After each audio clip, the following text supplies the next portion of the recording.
You're listening to the YNOT Shyway Show, an esports arena podcast. Ladies and gentlemen, hello, welcome. Episode 4 of the YNOT Shyway Show is finally here. We've somehow made it 4 weeks in a row, and the time is flying by. Tony, we're almost at Orlando, by the way, right? It's practically September.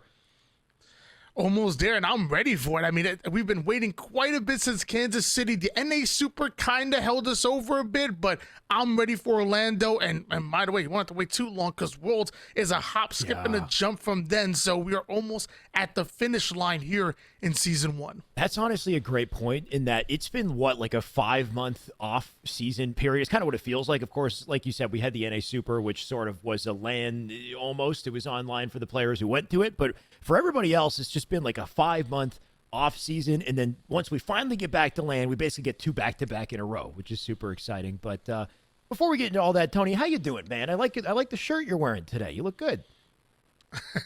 I'm doing well. And by the way, I guess we're talking from here from North America. I mean, Valencia obviously had theirs, and Mexico City had theirs as well. But here in North America, we've been starving for LAN. And thank you. Actually, I like this shirt. So I'm not used to wearing brown. I don't know if you guys even tell that it's brown with all the lights and whatnot. But yeah, I like this shirt. I like yours too. You got the half and half going on, a little anime and whatnot. It looks good. Looks fresh. I've got this recent collection of anime shirts, Tony. I don't know what came over me. I've always been an anime fan, but now apparently I need to tell people. I mean, so this is and I've worn it on the broadcast before.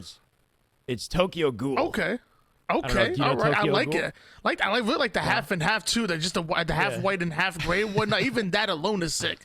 Thank you, man. Thank you. What's yours is not Esports org one, right? I thought that might have been SSG. Nah, just a little tie-dye with like butterflies. I don't know. I like it. That's kind of hot, actually, right? You got the little juxtaposition, right? Some butterflies, but then you're a big dude. Yeah, and I mean, I don't know if there's a combo there. Either way, we're gonna have a fun show today. I can't wait to get into it. We have a lot to get into, which is exciting. There's a lot going on in the world of Halo Esports, at least just in this week. Some of it, some unfortunate news, some of it great news and exciting stuff to look forward to. You can see all that on the left side of the screen. The first one, of course, very unfortunate. The end of the road for Pistola. We'll get into it. SSG, we got Native looking to sign KCP. We got King Nick scrimming with Faze instead of Snipe Down, apparently. We got Gamers First winning the Open Series. We have GAs. GAs are rampant, and we got to get into that, as well as the leaked DMR and equipment. Some things to look forward to. We'll end things on a good note. By the way, viewers in the chat, we had an interview planned. Unfortunately, that didn't quite work out for today. We do still have the interested guest, and we will be rescheduling it, so stay tuned for that. What we will do, if we have time, is a Q&A with viewers. You guys can hang out with us and ask us anything you like, but let's start diving into topics, and we'll start with a legend in this scene who unfortunately might be done with Halo, Tony Pistola. I'm not gonna lie, this took me by surprise. I was in the middle of streaming, and I just hear like, did you see that Pistola tweet? I'm like, what are you guys talking about? And they're like, oh yeah, go check it out. And then we see this tweet, which obviously it obviously hints at him retiring, and it's just so crazy. Like my first competitive Halo match I ever saw was Triggers Down. So it was the first one I saw was Pistola, and I'm hearing the commentators kind of talk because I was very new. I was playing Halo for a while, but I didn't watch any Halo esports, and they were talking about how creative and crafty he was, and all of the flank plays he did. I'm like, oh, that was cool to me. Like it was big, and yeah, Pistola, he started competing when he was like 14 or 15 years old. 19 major wins, I believe 2 national championships as well. Largely referred as to one of the most creative players in the game, one of the hardest kills on the virtual battlefield. Whenever you had Pistola on the map, you always had to watch it flank. From Triggers Down to Final Boss to Instinct, NV, Optic, no matter where Pistola went, success seemed to follow. And, success and Pistola were the ultimate duo, really. Oh, yeah. we've heard so many people talk about how he's been able to affect their lives in a positive way. Personally, I didn't know him personally, but I've been able to watch his amazing career, and I've never even heard anybody even say a negative thing about him, like at all. Yeah. His smile infectious, laugh contagious, positive aura is so bright and impactful. It seemed like it would walk into a room before he did. Pistola obviously loved by many, and you can't tell the story of Halo Esports without the Wizard. Thank you, Tony. That was really well said. It's very sad, though. I feel like we need to have a violin playing or something, because it sounds like a funeral or something. This sounds like a little too sad. Obviously, he's still okay, as far as Even we the know. heavens weep right now.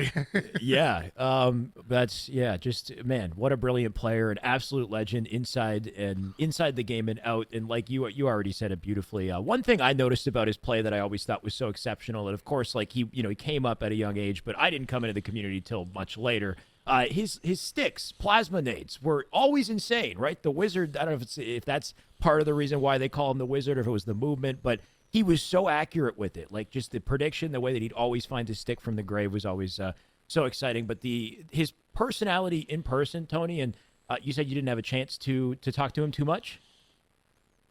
No, I really wish I did. I would watch him doing interviews and whatnot, and just goofy. Right. Seemed to be fun to be around. The one I wish I did have fun. a personal relationship with him. Honestly, that's honestly what was one of my favorite things about him. Is I think as far as a pro goes, obviously pros are very invested in the game.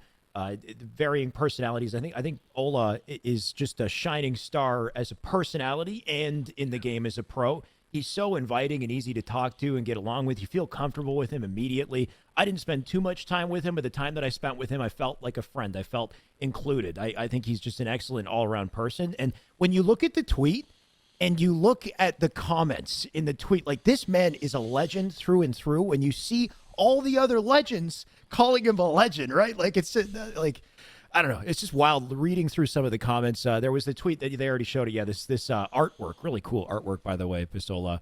I remember that from something recent. Not quite sure where it came from, but there's just so many goats in the scene. Like, you got Formal, and here's Ubernick and Spartan, and just everyone, literally everyone commenting on this, being so upset and calling him a legend. And it's wild, just how much he's accomplished in both areas, and super deserving of all that praise. So, Tony, I hope he's not done.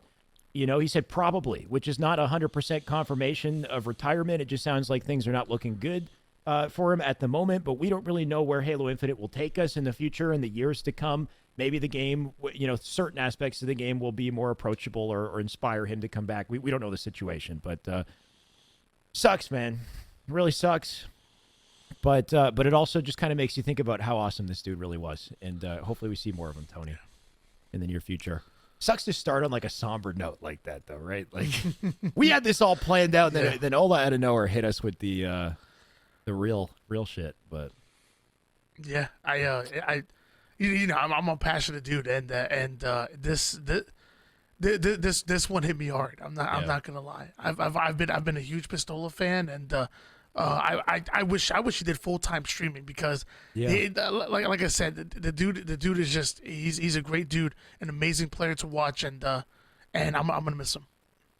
That's a good point, in that, just because he might be done with competition doesn't mean he's not going to be involved in Halo and in the scene in some way in the future. And I hope we really do see him come back in a big way. I think he could very easily transition, like you said, into streaming or commentating or whatever else he wants to do. So the door is always open, right? The community loves him. Let's move on in our topics here. We've got a lot to cover, like we said, Tony. We'll start with SSG dropping their entire roster. More bad news. We got the world. Just an episode of bad news, apparently. SSG, it's on a nice note, right? Like, they nothing but love for these guys, I guess it says in the tweet here. Can't thank them enough for the dedication and representation of SSG. We'll make sure they find good homes. But for us, our Halo journey is going down a different path. So there's, of course, I think some support that they'll be offering to the team, but the team, unfortunately, they've released the roster. Yeah, I mean, I'll be honest. I can't say I'm surprised. I had really big expectations for Space Station Gaming.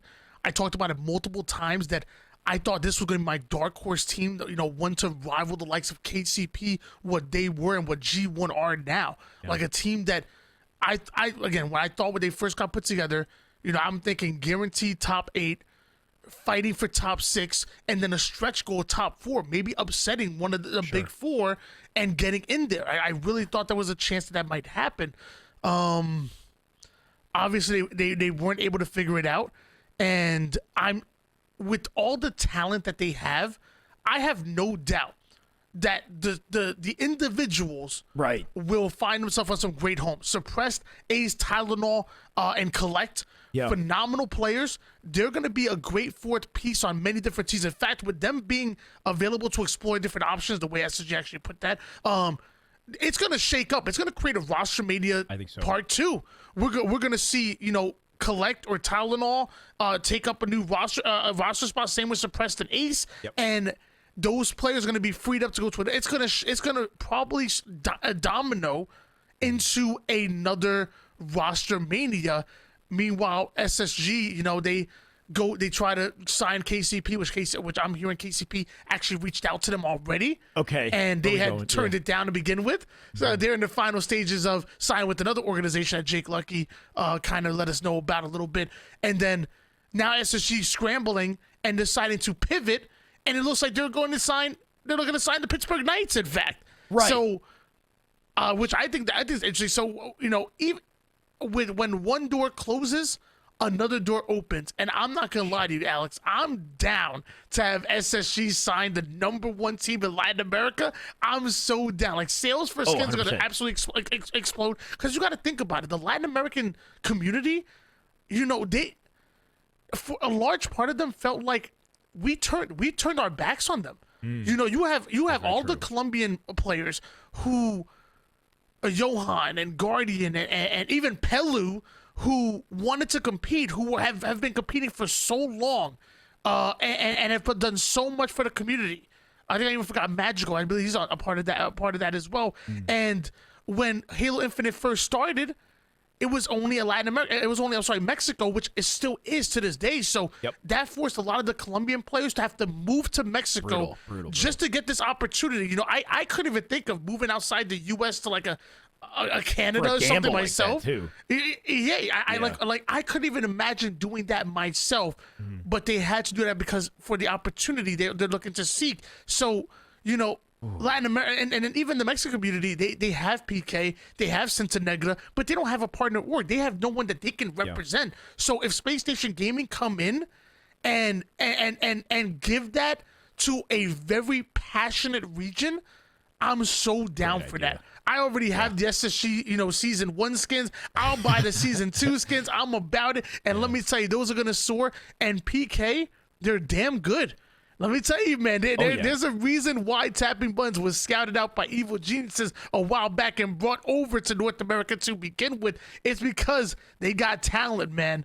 And we've seen some incredible plays. So I'm excited to see this possible Pittsburgh Knights roster end up getting absorbed by SSG and what they're able to do going forward. I really am excited. Man, so many different aspects of this I want to talk to. But yeah, so, okay, like you said, the passion of the Latin American community, no doubt, right? Like, it makes me think of, like, Gears, Mexico, and just how insanely passionate they are over there. We saw the same type of thing with HCS Mexico as well.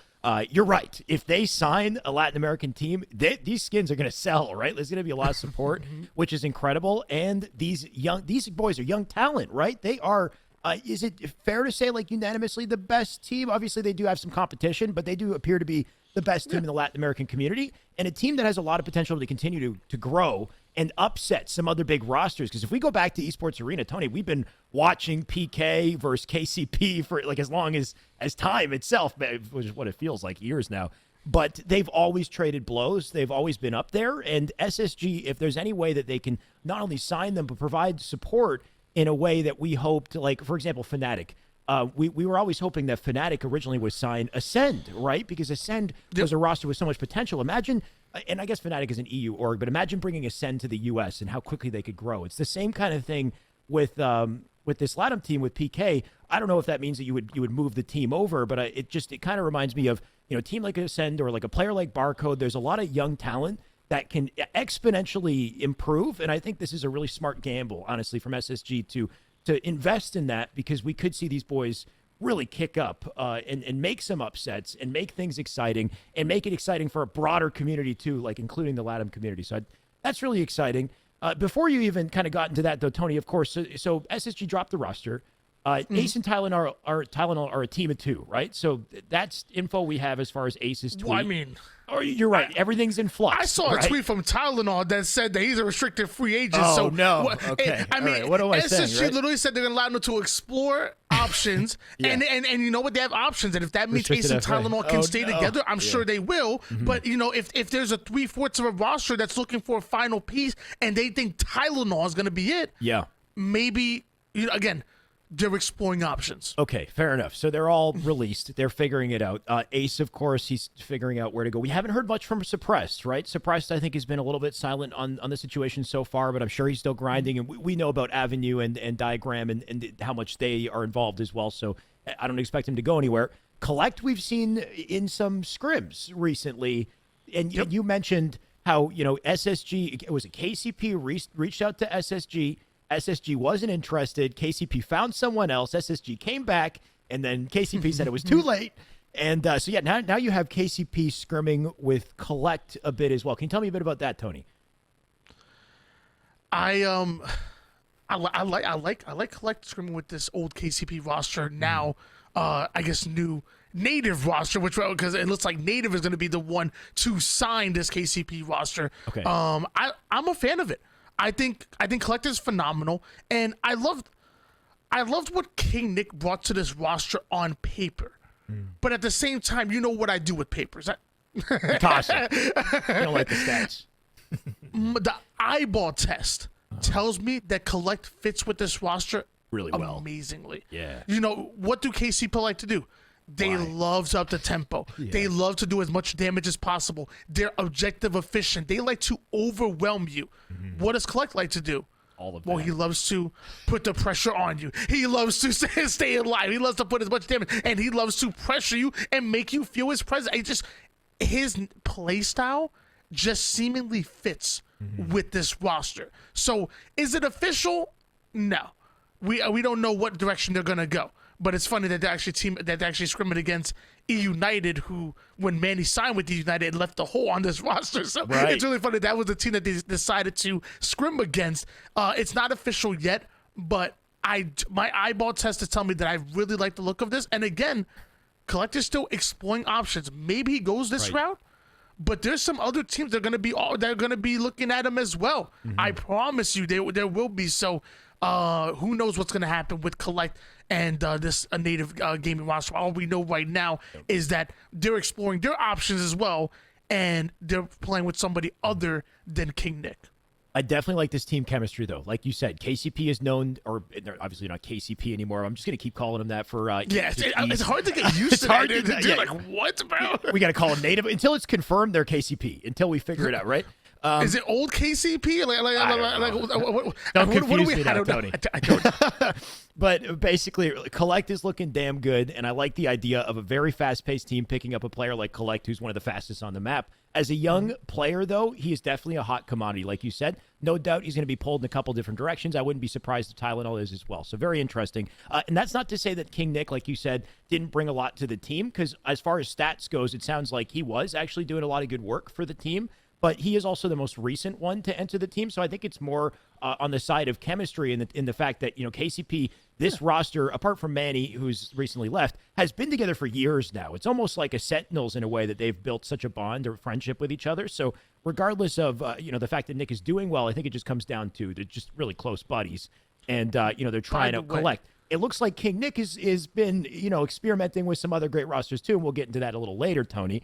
But in the meantime, like you said, this is native. If I can just squeeze in just one thing real quick. Go ahead. I'm sorry. Yeah. I actually just was checking the website for the signups for the Open Championship, and we were talking about Ace and possible new homes. He signed up with Huss, Super CC, and Hative. There you go. So Ace is actually not even signed up right now with Tylenol. Just wanted to put that out there. Right. An interesting team, to be honest, because you've got Super CC, previously Fnatic, very talented player. He's still trying to find the home. Huss was on a Torrent, I believe, as well. And then who was the last one, Tony? So Super CC, Ace, Huss, and Hative. Hative, right. Hative, young kid on the come up right now is what we've been seeing, right, Tony? Like Halo 5, very talented towards the end of Halo 5. Didn't really get into competitive, though, till Infinite. Now he's found his way into a lot of bigger rosters. So cool to see that kind of forming. And that we'll see, where that one kind of goes, because those players do seem to be kind of hot in the middle of roster mania. We've seen Kratos kind of dip in there too. He's playing with Super CC recently as well. So there's a lot of talented players kind of floating around, trying to figure out what sticks, what good chemistry will look like. Same with this Native acquisition, Tony, is interesting, right? Because you're saying Native is looking to sign KCP, but Native already has a team. And Native already signed Miquin, and Native is a new, what's going on with Native, right? Because we're trying to figure out, I think they're new to the esports scene. They have a Valorant team, and they've already got King J and Mines, right? So the speculation is that they would not drop their existing Halo roster. They might take on 2 Halo rosters. It sounds like there's going to be a Native Red and a Native Black. So you're going to have Native Red made up of Mines, Piggy, King J, and Aperture, and then Native Black, which it sounds like they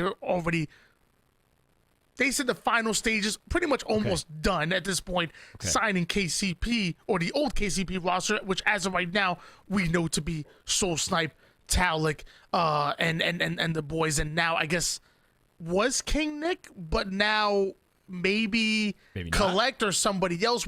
We're not sure exactly what's going on, and we're going to talk about King Nick a little bit later on in the show as well. But either way, Native coming into the scene and coming in seemingly out of nowhere, but definitely making their presence known. Like you said, they signed McWin a while ago as a content creator, and since then they've been trying to not just tiptoe into the scene, but really stomp and make their presence known. Which is good to see. And also, we got the good fortune of talking to Miquin last week, and I can't wait to see how he finds his way into the roster mania as well. He's going to bring a lot to this whole situation, I'm sure.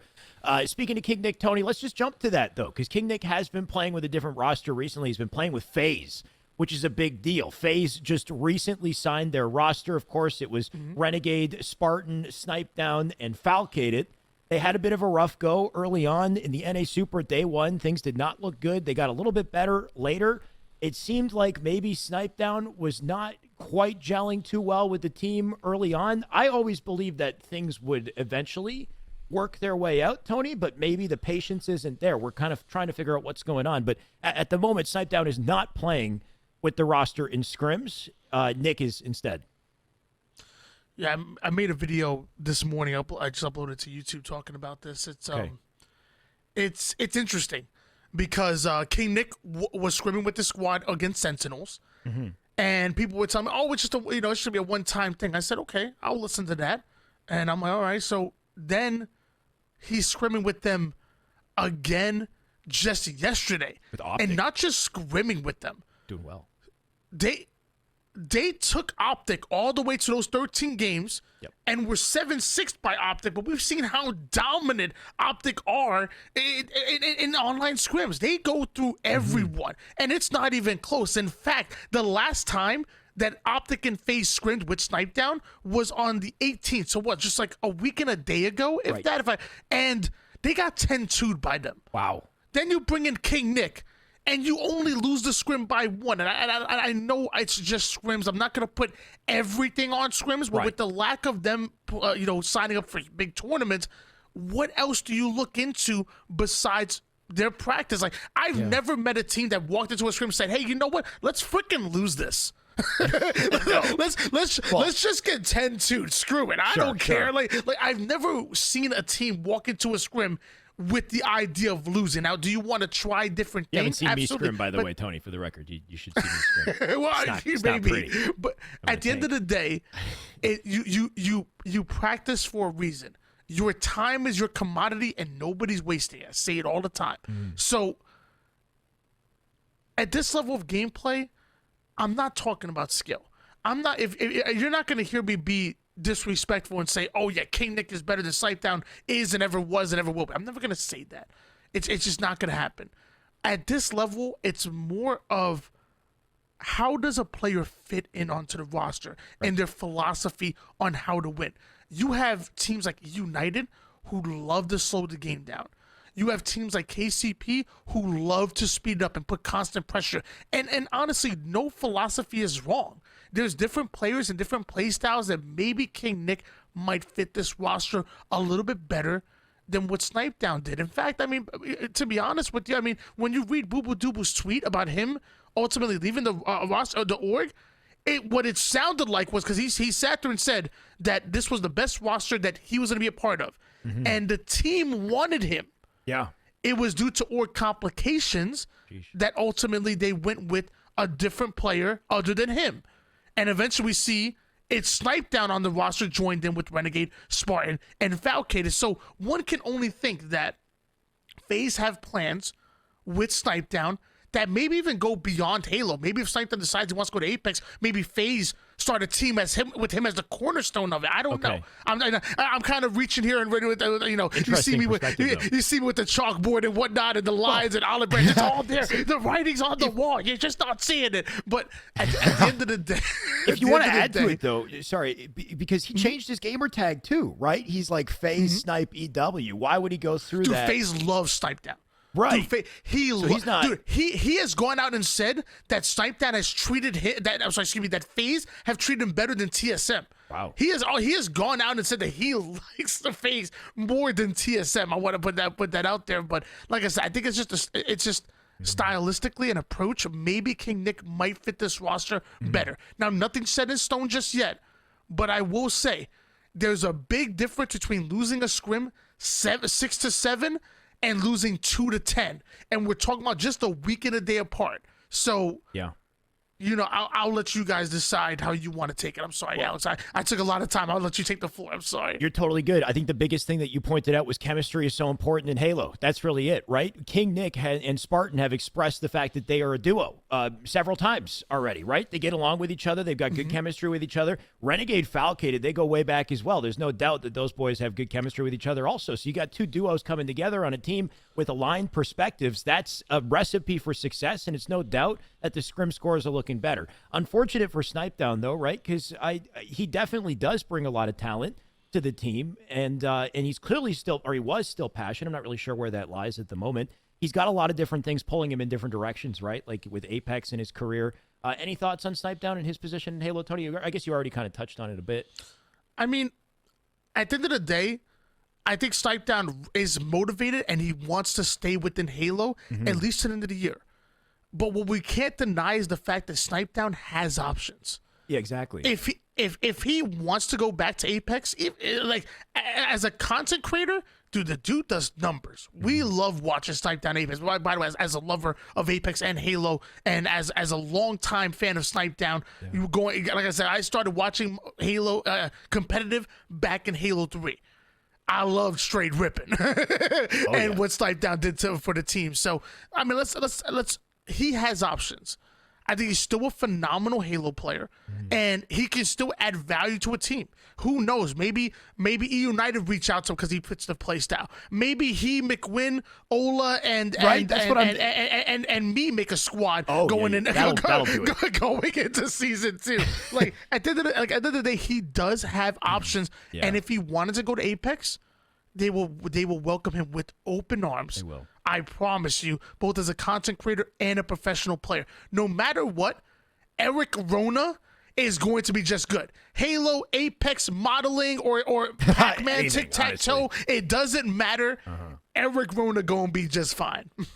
I agree. He's going to be okay. But he brings a lot to Halo, just being here, right? The man's a legend in the scene. Just the fact that he's streaming and he's engaged and he's a part of it is helpful for Halo. So it's really unfortunate if he doesn't continue to compete in Halo, Tony. And that's why it's also so upsetting to see Ola potentially departing, because they obviously were a great team together. And then you got somebody like McWin, kind of waiting to come back in. And the three of them have played together, have great chemistry. Obviously, we're just fantasizing, though, right? This is like, a legendary squad that probably would have been the best in the world years ago. Not sure if that would still carry over today, Tony, but no doubt the talent is there. It's all about whether or not they have the passion, the time that they want to dedicate to make it happen. Like you said, Snipedown is a legend in many areas. He'll be fine no matter where he goes. But hopefully we see more of him in Halo somehow, Tony. But it's looking like as time goes by, like you said, King Nick kind of skirming. We'll keep tabs on it, though, right? We'll see where that goes and what happens with the roster. No confirmation just yet. And it seems like regardless of who enters and who leaves, Snipedown is likely staying on Faze, especially with the gamer tag change. But that kind of settles, I think, what we know about this week's roster mania, right, Tony? Is there any other big, players kind of jumping from teams that's being talked about at the moment that you want to maybe add to that? Not that I really know of. I mean, that pretty much sums up so far. But yeah. the first domino has been knocked over, right? And it's going to cause a ripple effect. It's like throwing a rock into a pond. Exactly. Exactly. Like, Collect gets available. Hey, let's pick up the phone. Let's see what's up. Tylenol's available. Happen. Well, you know what? I think Tylenol might be the missing piece that we need. Let's pick up the phone. And then with that, so players are going to be, things are going to happen. Oh, no. I look at, for example, Fnatic. Fnatic right That's a now good one. Fnatic are in a really, they're in a tough spot. I hear that they're running with Mortally, which, by the way, good point. Love that. Good idea. I've been preaching about Mortally. His slang is right up there. I've had the chance to play with him personally, and he is a phenomenal IGL, has a great mind for the game. Like I said, I think there's some stuff that he needs to work on, outside of the actual game itself.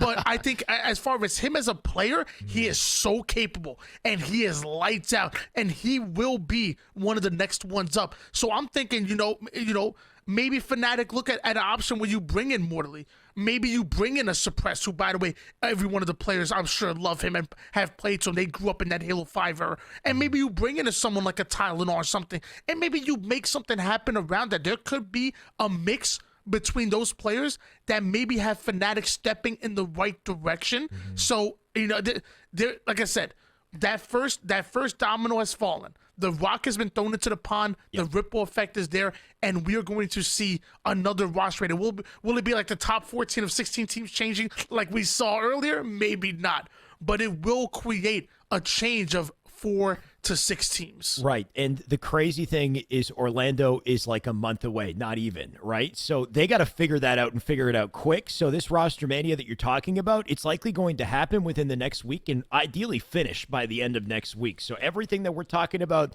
is going to get crazy in the next 5 days. We'll likely have a lot more info to share when we figure out where everybody lands. But good point on Fnatic. They are definitely a team figuring things out. We've also seen, I think, Neighbor, Coach Cobb potentially come in and maybe, I don't know if he's coaching or playing with the roster, but a lot of different, kind of players jumping in and out.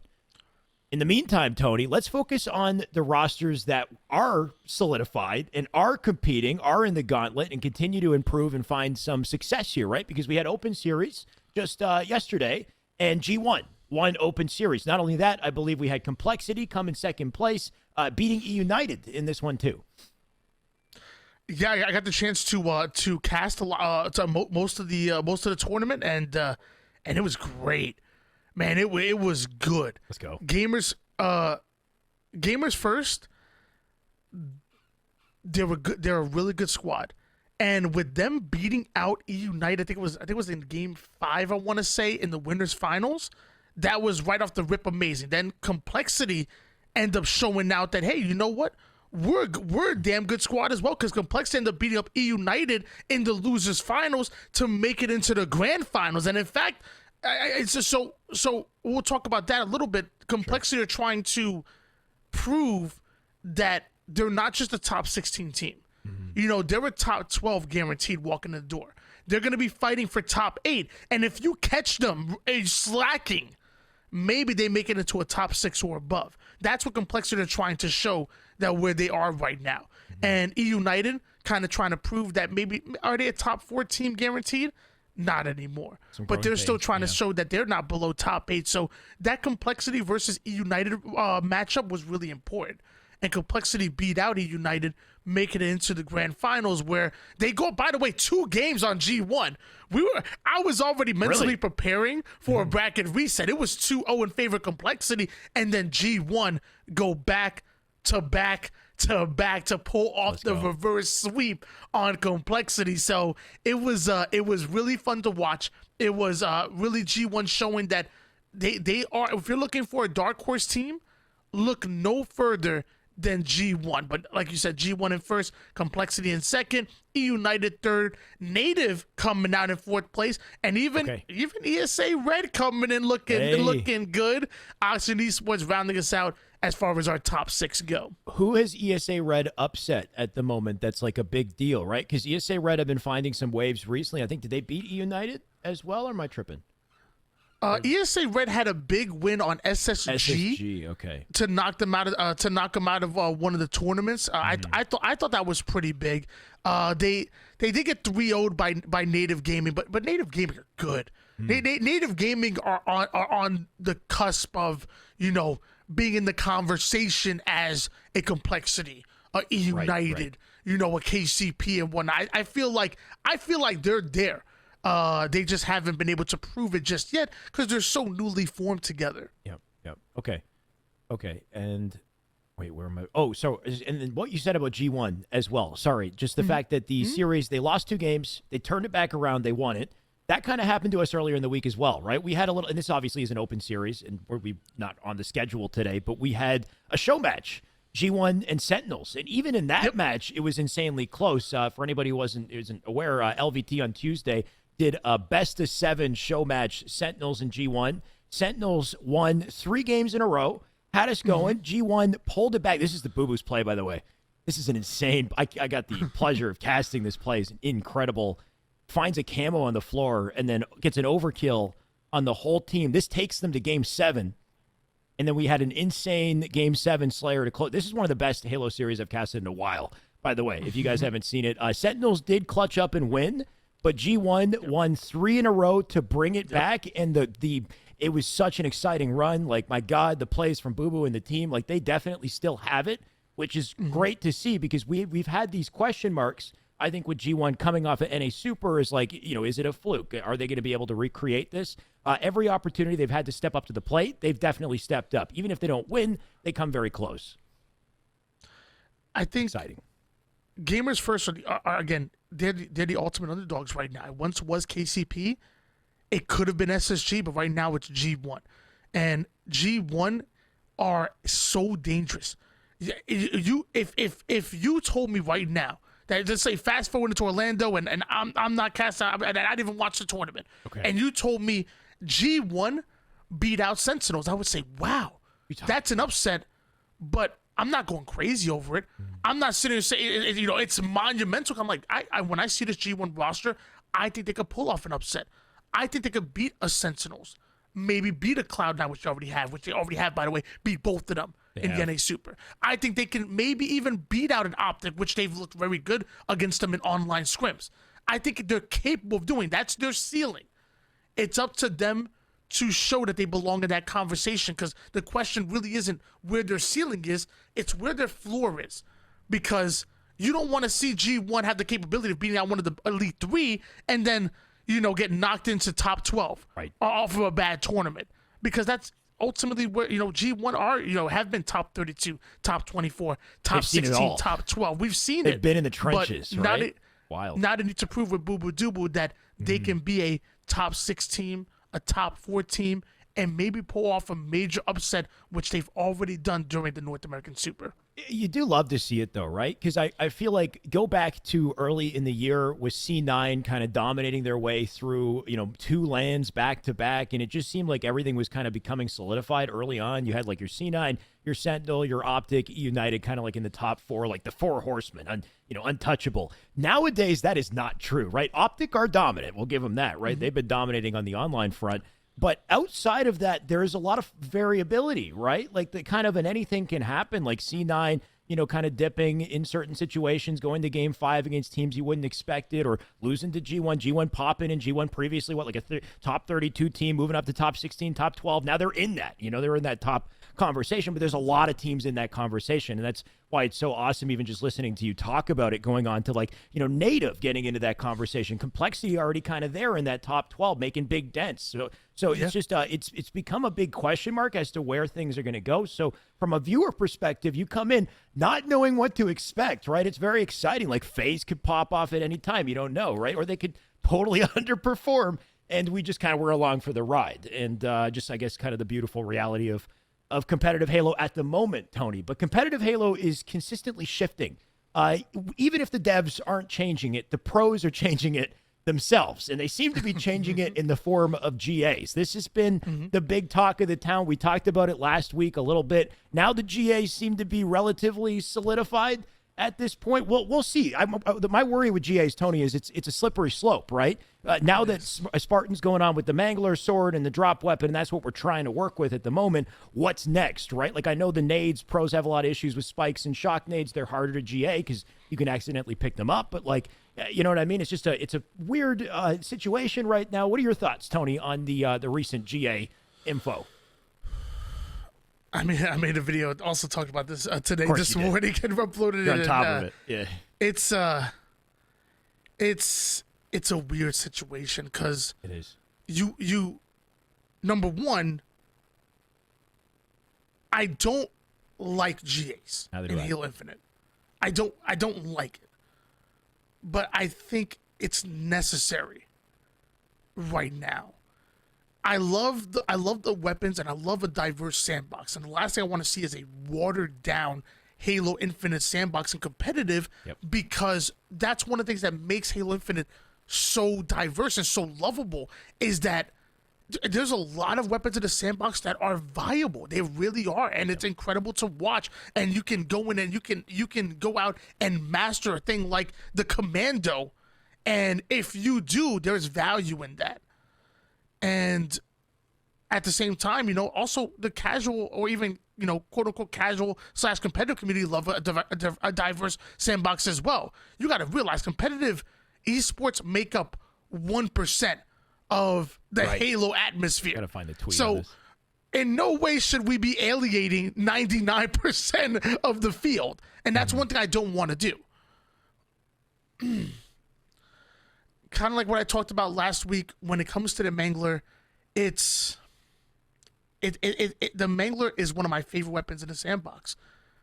But Pretty for cool competitive play, it's tough because it's not a Commando, it's not a plasma pistol, it is not a pulse carbine. It closely resembles a shotgun, a bulldog, or a heat wave. So with it coming up every 30 seconds on the map, you can be in a situation where there's 4 minutes on the map and you can see up to 6 to 8 Manglers. And I think no matter where you are on the conversation, I don't think anybody wants to see that.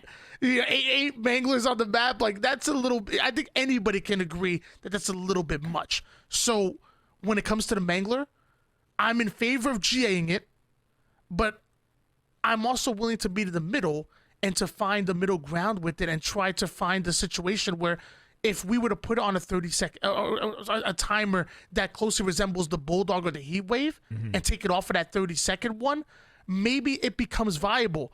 Maybe putting one clip in it could nerf it enough where it's still great.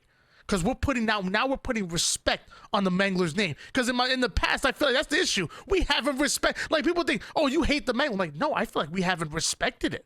I feel like we haven't shown it the respect it deserves and treat it more like a Bulldog or a Heat Wave, and it's being treated like a Commando or a Needler, and that's not where the Mangler is. And also, the devs don't want to treat it like that too, though, right? The devs don't want it to be a Bulldog. That's the weird situation, because they want it to be a little pistol sidearm. Sorry, Tony. Continue. Say your thing.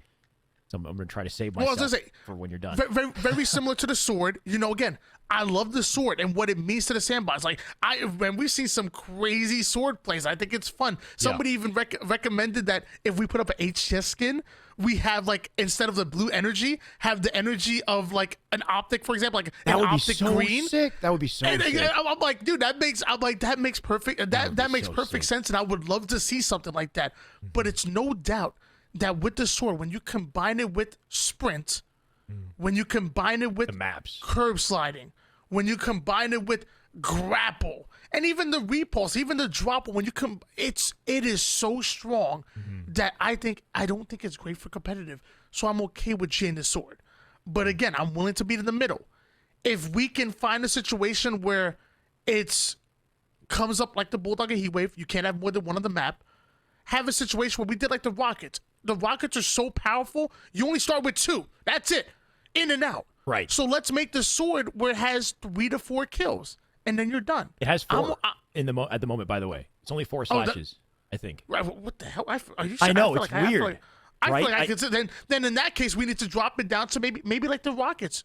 Yeah, maybe drop like it down to 3 slashes, maybe 2 to 3, 2 to 4, where it's not a situation where the damn thing is on the map the entire time, and you always have to be checking your corner. Like, think about it. With Halo Infinite, if you think about it, it's a series of maps where it's just corridors into a door frame that fits one person. Right. Like in Halo, like I never seen that before. You never think about it, but like on Pit, the map's so wide open, you can fit multiple people into multiple corridors. You know, Truth, Midship, like this Halo Infinite is the only game where every map leads to one door, small rectangular door.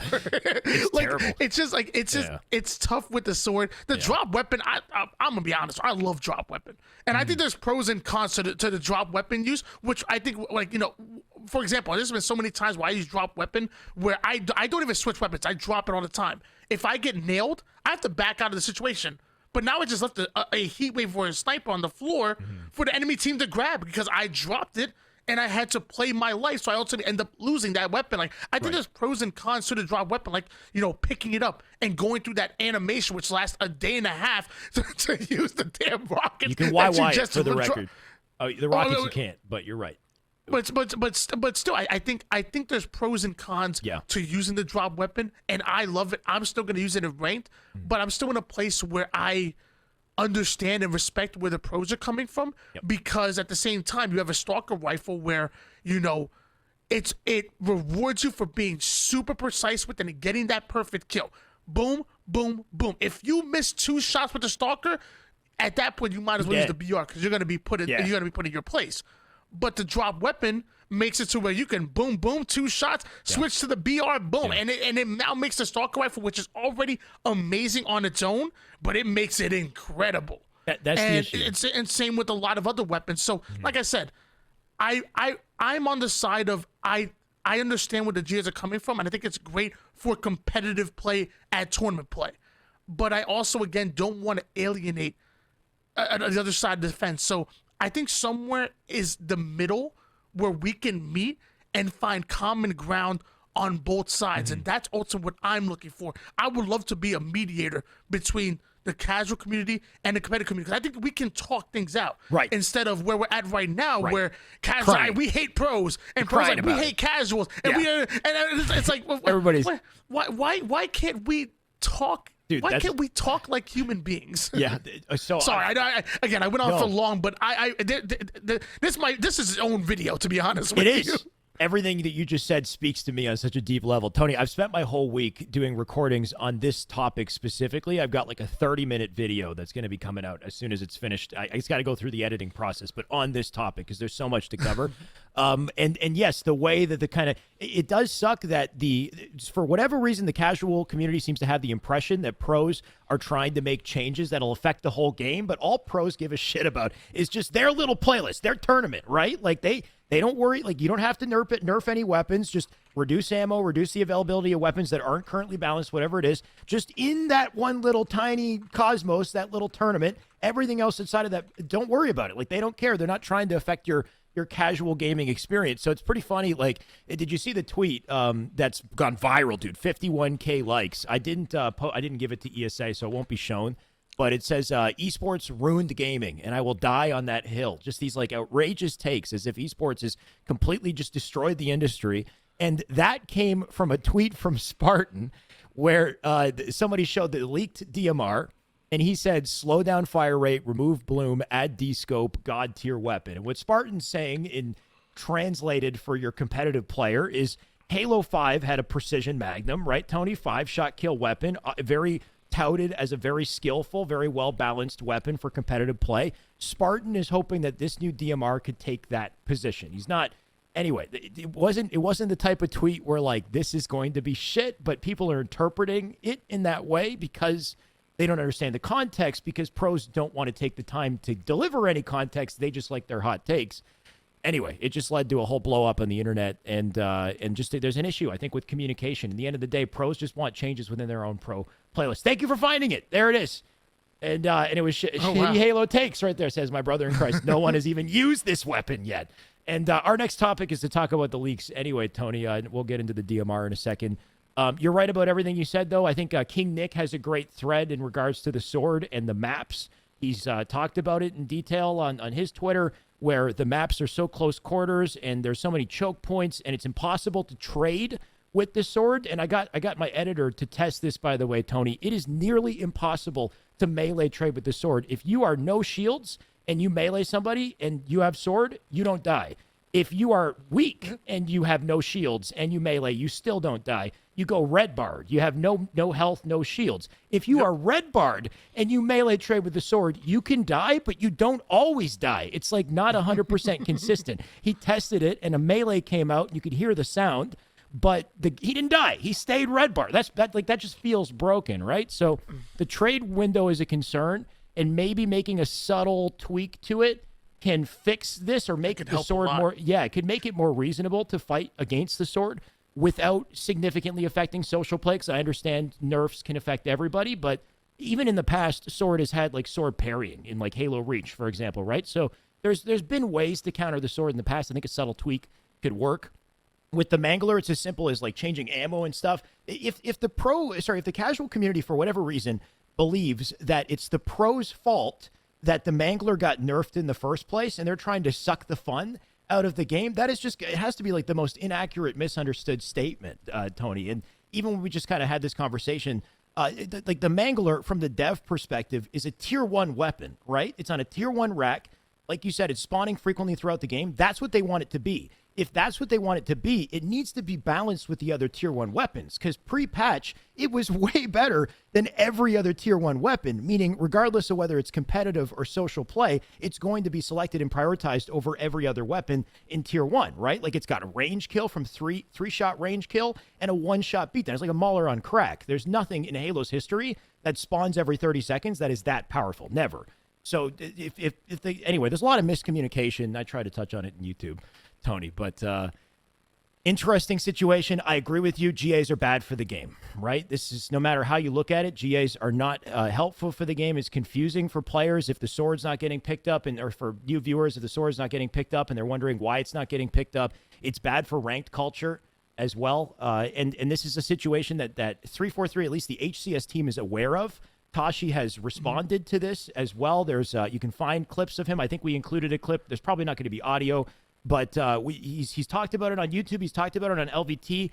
Tashi understands and empathizes with the pros, and he knows this is an unfortunate situation, and he understands why they're GAing things. But unfortunately, it sounds like there's nothing he can do. And it seems like the HCS team is just separate from the multiplayer team at 343, and for whatever reason, there's like barriers of communication to get to the multiplayer team. And the multiplayer team, for whatever reason, seems to be out of touch with the needs of competitive. It's a tough situation. It would be nice to have like an HCS-specific playlist.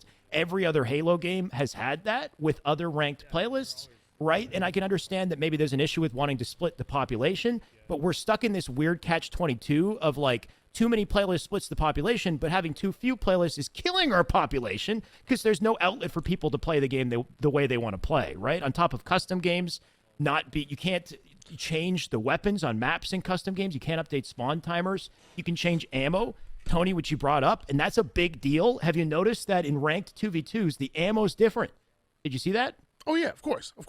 Absolutely. And pros on Twitter are already saying, change the ammo for competitive like you've already done in 2v2. If you have the flexibility to change ammo, that's a big deal. With the Shock, for example, the Shock is 12 shots in ranked, 8 shots in 2s. And because the Shock is a tier 2 weapon, when it despawns on the map, it's going to spawn again 30 seconds later. So reducing ammo doesn't really reduce the frequency that you see the weapon. It just reduces the impact that the weapon has when one player picks it up, which is a big deal for competitive. You're not going to be able to swing the game as much with it. And that on its own, just changing ammo count, might actually solve the GA. That might actually, because maybe we'll pick up the Mangler if it's got like 2 clips or something. You know what I mean? Like I just think it's a better step in the right direction. If it's possible to change that now, that would be awesome. I can understand if there's a dev side limitation that's stopping us from being able to like trade weapons on the map, even though it sounds easy. It sounds easy to swap a sidekick for a Mangler, but I can't begin to understand that process from the dev side, so we just can't comment on it. But Anyway, it's a tricky situation. It's not good for the game, Tony. But in the end of the day, if the best players in the world want to agree to not pick up something on the map, we basically have to respect it, right? Like, we're not the best in the world. We just got to let them do what they want to do, sadly. And exactly. Yeah. I just want to put out there that so like I agree with you. I think, gentlemen, GAs are bad for the game right now. It seems to be necessary until we're able to find some kind of middle ground and some kind, like you said, some kind of tweaks to some certain things. Because we're running low on time, right. I'm going to step aside and allow you to take this next segment by yourself, the leak DMR and equipment, because I know you're obviously passionate about it. I'm gonna let you take over that because we only have a few minutes left before we have to close. So I'm just gonna allow you to take over the last section of the show. I got you. You are a gentleman, my dude, Tony. Thank you so much. We don't have to do that. What I think we should do is chat. We would love to answer questions for the last few minutes of this. So if you want to go ahead and ask some questions, feel free. Maybe we can capture some questions and get those up on the broadcast and talk about those. Until we see those questions, I'll just say, Tony, what do you think of the DMR? Because those are the leaks, right? The DMR, and there's two equipments. There's the shroud screen, which looks like a Valorant smoke, and there's the quantum translocator, which imagine saying that in competitive, the QT, which lets you teleport to your last point, basically. What do you think of the DMR? I think it's exciting. It's a lot different than what I expected. So I'm gonna call it the Bandit rifle because it when I think of a DMR, what I thought that was, it to me it don't look like no DMR. It doesn't even act like what I thought a DMR would be. It don't even got the scope. What a DMR stands for, a designated marksman rifle. When I think of a marksman rifle, I think of it at least got to have a scope like the BR, and it don't even have that. So I'm thinking, I think it's exciting. I think I can't wait to use it. It has an automatic feature from what it looks like that has an extreme recoil that pulls it upward and activates that bloom. I'm excited to use it as a semi-automatic weapon because I feel like you can control it a lot better and hit those shots to get a lot of value. The Bulldog is an automatic weapon, and I don't ever hold it down. I always treat it as semi-automatic because of its slow rate of fire, and I feel like I'm gonna do the same thing with the Bandit rifle. I don't think it's automatic, for the record. I don't think you can hold it down. You don't? I think it is semi-automatic, like you spam it, and like you said, there's a lot of recoil. I don't know how effective. The speculation is that there is a visual bloom, but it seems to not be as impactful as people are worried that it is, which is good. I hope that it's very, very negligible, if not, nothing. I think the recoil on its own is going to add maybe some difficulty to the weapon. What's very clear is the time to kill is very fast, Tony. It's like a 1 second time to kill, basically, almost on the dot, which is crazy. I think the BR is like a 1.44 or something. It's about 1.5 seconds, so significantly better if you're actually, spamming it at the full speed. And I've heard speculation that it might not be like a tier 1 weapon like a commando. It might actually be a tier 2.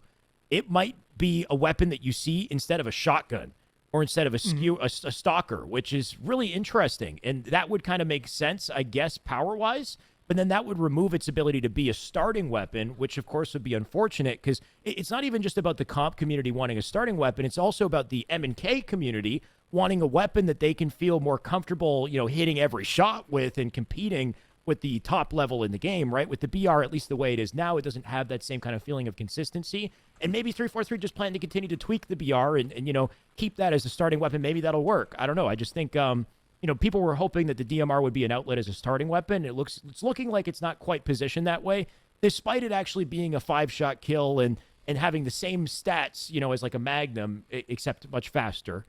So it's a weird spot. This is the Shroud screen, by the way, as well. I think the Shroud screen, despite looking like a Valorant kind of smoke, almost like copied, I think it's unique. Like, I don't play Valorant too much, Tony, but can you shoot a smoke up in the air and then 2.5 seconds later it just like pops into a full circle? Like that, like the way that it works is pretty neat, on top of the fact that, like, if you're inside it, you can see what's coming in and the direction it's coming from, and you can use that to dodge it. At the same time, if you're on the outside, do you get aim assist? Can you feel where they are? You know what I mean? You probably get hit markers, so you know that you're shooting them. I'm just very curious to see, like, how gameplay plays around it, but really cool that you can just shoot it into a wall and have the full orb, project. It looks beautiful, too. Like, it just looks sick. I'll be honest, I've never actually played Valorant myself. Right. But I have watched it, and I didn't think about it at first, but it does kind of give me a little Valorant vibes right there. And like you said, and I do think you brought up some great questions. Like, do you get aim assist with it? Yeah. I honestly don't know, because, like, for example, like if you're playing Apex, if you're in the Bangalore smoke, you don't get that aim assist. So I think that's really important. Yeah. And that's the closest that I have to a comparison with it. I'm excited to see what it brings up. I really am. Yeah, and by the way, in case it wasn't already known, you can shoot through it both ways. So it's just a smoke, just a visual blocker. You can shoot directly through it, throw nades, whatever. There's nothing inhibiting you in that way. And then the quantum translocator, Tony, is a really interesting one, and I've seen some different takes on it. I think with the equipment category in general, by the way, I think that you can't really do any wrong with the equipment category. You know what I mean? Like, I would say just go crazy. 343, whatever crazy, wild idea you have, maybe within reason, but just have fun with it, right? Because the equipment category is a very optional nuance that you can add to Halo, and if the quantum translocator or whatever doesn't work in competitive, it doesn't need to be there, right? It can be in customs, it can be in Forge, it can be in social, it can be fun. And I think that you can definitely have some fun with something like this. You set down a waypoint, I guess you press a button, you teleport right back to where you set it, and then where you teleported from becomes the new set point, I guess, that you could teleport back to. But the cool idea is, like, at the end of this video, he jumps off the map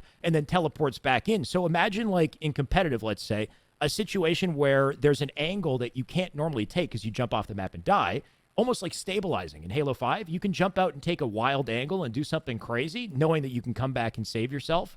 And also there's some game-breaking potential applications of this too. Like, imagine setting one down in the top of A and then grabbing rockets on streets and then hitting the button and then teleporting to high ground with the rockets. Like, that sounds kind of broken, right? So it's interesting. What do you think? I think it's great, and I really want to chime in, but we running out of time? We're already at 7:01. Okay. We're already past the time the show's going to end. We had too much fun. You did call in a Q&A, so hopefully we can ask a couple of questions in, because you already called it.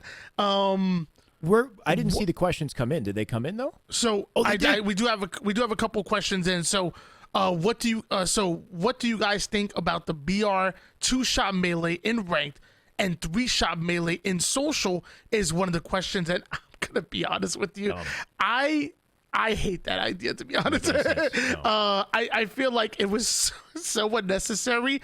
I want it to feel similar. I really do. I want it to be a 2-shot melee like it is in ranked in social, which, by the way, I feel like I never get a 2-shot melee to begin with. I'm always at 3-shot melee regardless. Yeah. But I don't know. I personally don't like the idea of having two different settings in social and in competitive. At least with that, it kind of feels a bit unnecessary. Yeah. If you ask me. It's weird because the fact that they kept the 2-shot BR gives, like, the viewer or, like, the broad community the perspective that 343 is listening to the competitive community by keeping the BR the competitive way. But, like, nobody in the competitive community asked for or expected them to nerf. They didn't ask for the Mangler nerf. They could have just taken it out. And nobody expected them to nerf everything the way that they did, right? Like, nerfing melee across the board and then nerfing, every automatic weapon indirectly, right? Like the commando and all the automatics got nerfed. So it's a weird situation. And yeah, Tony, I agree. I don't think it makes any sense. I think it should be a 2-shot beatdown with the BR universally, because it's challenging enough as it is. Who are the best players? Just name a few off the top of your head, Tony, but I don't know if there's like a confirmation here.